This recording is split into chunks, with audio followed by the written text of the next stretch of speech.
Diversity is talent. I mean, it sounds paradoxical, but I mean, it's a mathematical fact and it's an empirical fact.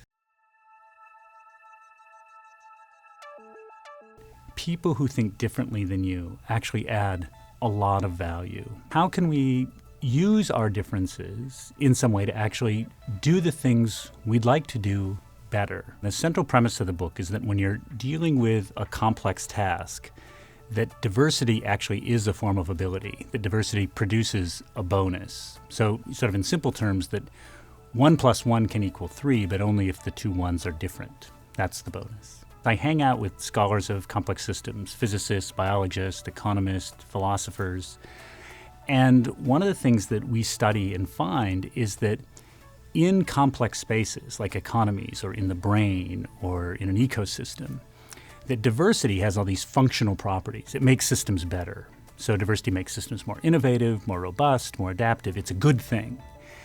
And then when I kind of walk across campus and go hang out with my political science colleagues, or my sociology colleagues, or my psychology colleagues, diversity is seen through sort of a moral lens. It's seen as diversity inclusion policies are seen as something that is something that's the right thing to do. And it is the right thing to do. I'm not saying it's not the right thing to do. But what's interesting is that framing, I think, implicitly defines it as somehow costly. Like there's a trade-off between we can be excellent or we can be diverse. But I'm coming from a place where excellence requires diversity. Cognitive diversity is how you think, how you represent problems, how you try and solve them, how you go about trying to make sense of something. Identity diversity is who you are. It's your race, your gender, your religion, your ethnicity, those sorts of things. Now, those are connected in some way, somewhat mysterious way, and they're connected in different ways for different people. But when you think about what actually generates diversity bonuses, what makes groups of people better at solving problems, it's differences in how we think. Now, it's not the case that identity diversity or cognitive diversity is going to help you on every single task.